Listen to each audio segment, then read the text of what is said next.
Welcome into the Lakers Report by Chat Sports. I'm your host, Chase Senior. We have a jam-packed and fascinating show coming your way as we take a look at 6 trade ideas for the Lakers that would help them improve this roster in the back half of the year to make a run at another NBA championship. We first start off by taking a look at the Lakers' tradable assets. And as we've talked about over the last couple of weeks, this is part of the problem and the predicament that this organization is in.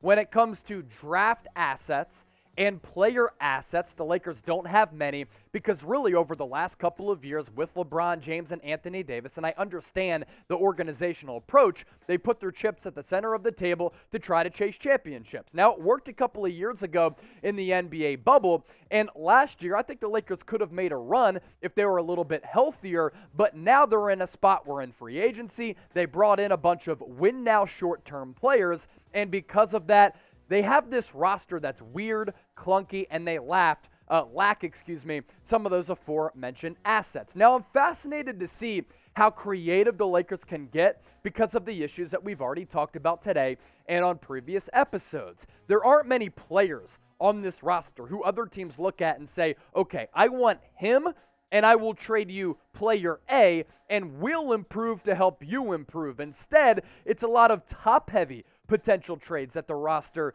could kind of go through and the Lakers could make because, look, there's no question they need to improve greatly, and that's a big reason why they've been floating around mediocrity all throughout this year up to this point in the 2021-2022 NBA season. So before we start to break down these 6 trade ideas, I want to hear from you, Laker Nation. This is going to be the pinned comment on today's YouTube video, so if you get hit with that YouTube ad break, just scroll on down and get your votes in.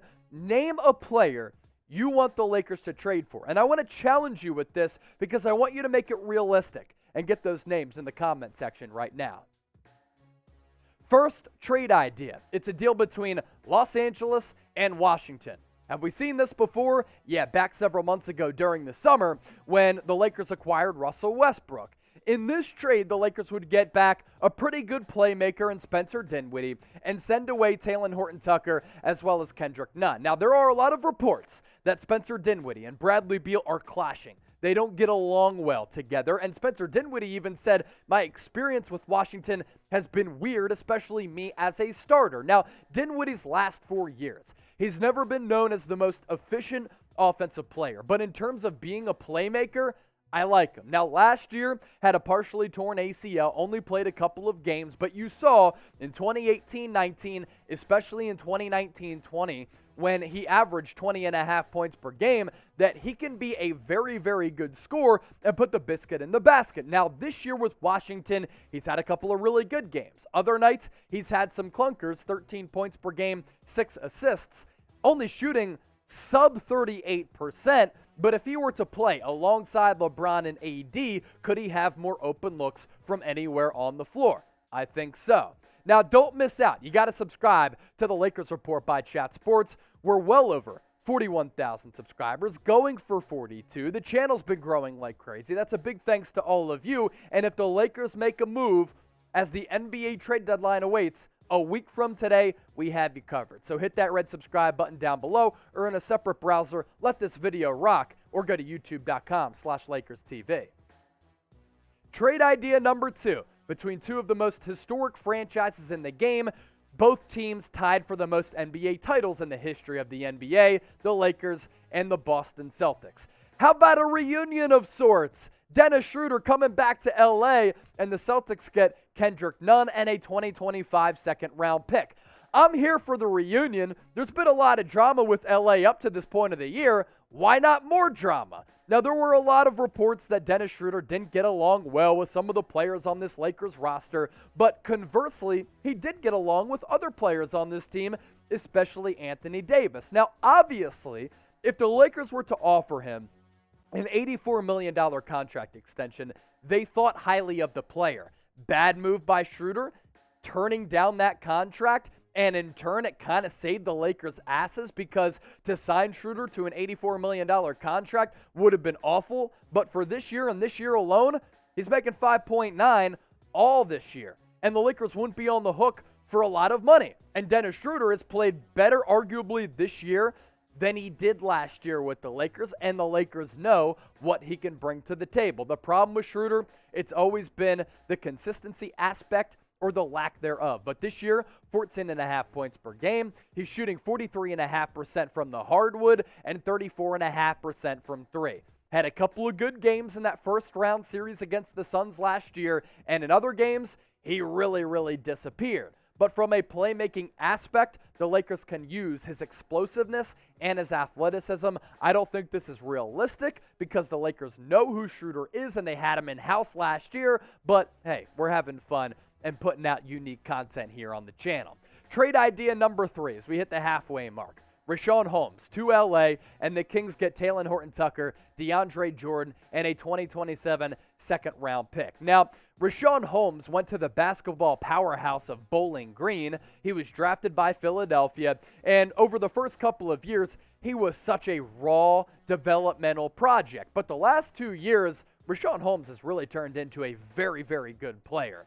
Can impact the games on both ends of the floor. Pretty solid offensively. He's grown there. He's not going to go out to the three-point arc and knock down a bunch of trade balls, but is very athletic, which benefits him on the offensive end as well as the defensive end. You take a look at what he did last year. It was really a career year for him, and that's why he got a pretty nice contract from the Sacramento Kings. 29 minutes per game a year ago, 14 points per, 8 rebounds, a block and a half per night, and shot 63+% from the floor. That figure has jumped up to almost 69% this year. Nice. 1 block per game, 8+ rebounds, 12 points per game, and that's down, but so too are his minutes. So if he were to get a couple more minutes per game, those numbers would be on par this year with what they were last year. Now, Valentine's Day is coming up right around the corner, and I know all of you have some dimes as wives, girlfriends, and significant others. Get her decked out, excuse me. I can't believe that. Clip it. Get her decked out in some fresh Lakers gear by going to chatsports.com/LakersVDay. These V-necks are awesome. Purple, gold, black. Get her decked out in some awesome Lakers swag by plugging in that link down below. Now, oftentimes here on the Lakers Report, we do not have a filter. And right there, that was a pretty good snafu. A lot of people are going to enjoy that. It's hilarious, but we keep it rolling, and we keep rolling with the punches because we ain't never scared. Don't be scared to get your girl some really nice Lakers gear by going to chatsports.com/LakersVDay. That link is in the comment section as well as the description of this video.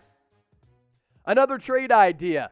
This time, we can bring back Buddy Hield. Buddy Hield to LA as a sharpshooter, and Jahmi'us Ramsey, and the Kings get a decent haul if they were to go full sell. Talen Horton-Tucker, Kendrick Nunn, Kent Bazemore, Trevor Ariza, and a 2023 second-round pick via Chicago going to Northern California to Sacramento. Now, I think the only way that this happens if the Kings, who broke their losing streak against the Brooklyn Nets last night, just decide to blow it up. They decide to blow it up and they go full sell. And they're like, you know what? This roster clearly ain't working. We haven't made the playoffs since the early 2000s, ever since those infamous series against the Los Angeles Lakers. And you know what, Lake Show? You tried to trade for Buddy Hield earlier this year. We have no chance of winning. You have a chance of winning. We'll help you out a little bit and give you Buddy Hield. Now, these two teams, interstate rivals. There's been some bad blood there, but hey, I mean, it could happen, and if it does happen, I think it would help the Lakers out a lot.